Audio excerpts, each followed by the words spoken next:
The door policy, I can't speak for what it was last year, but when I came to Jersey Village and I was reviewing our safety plan and the district safety plan, I looked at what are the access points that we were currently using on our campus and got some feedback from our staff members and realized that we were leaving multiple doors open throughout the building throughout the day. And that doesn't go along with the campus and or the district safety plan, which talks about limited access points.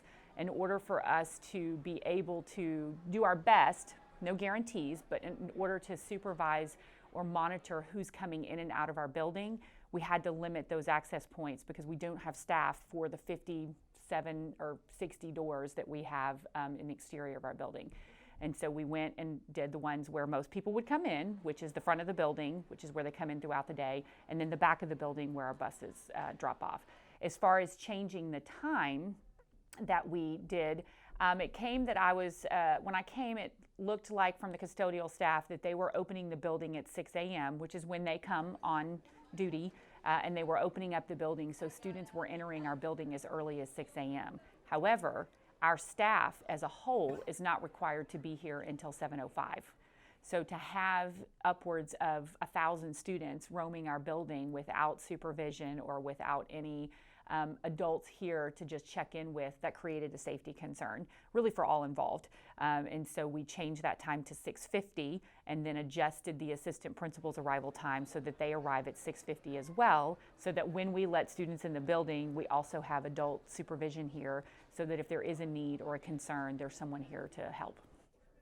I believe we're taking steps. And I think that what's challenging for all of us is in a school community, we operate off an understanding where we think we know everybody and we know each other, and we'd like to do that. We'd like to create a community where we do have that level of familiarity with one another, but realistically, in a school this size that covers the geography that it covers, plus the 3,700 people that are assigned to come here every day, we can't. So we have to create some systems that allow us to recognize that those are here belong to it. So for example, ID badges, limited access points, clear backpacks, all of those things create an understanding amongst our community so that someone who is here following those rules, we have reasonable belief that they belong here and they feel like they belong here. Whereas you can quickly realize someone who doesn't belong here when they don't follow those things and they're trying to access from different places.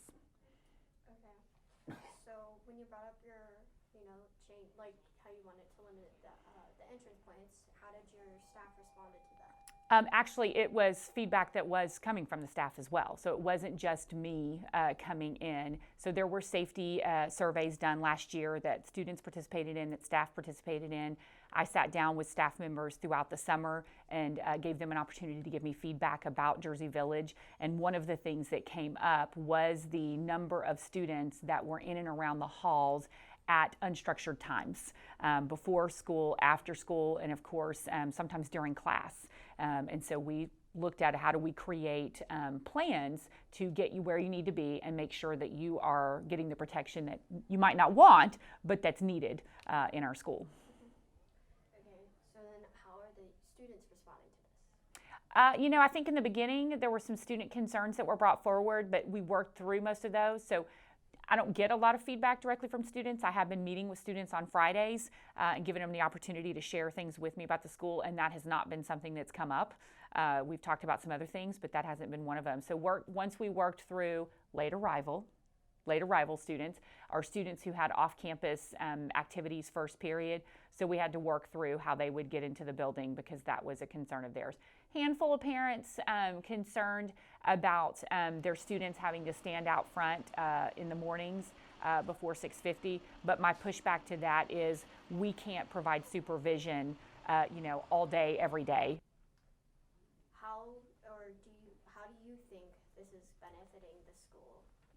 I think it's creating common understandings and common language for our students and our staff. If we know what to expect from one another, then we're going to perform better and we're going to do better. If everybody's operating off their own rules or their own understanding, while any one rule or understanding may not be a concern, collectively we're all doing something different, which means we're not going to experience the level of success that we should be experiencing. Thank you. All right, that it? That is. Okay.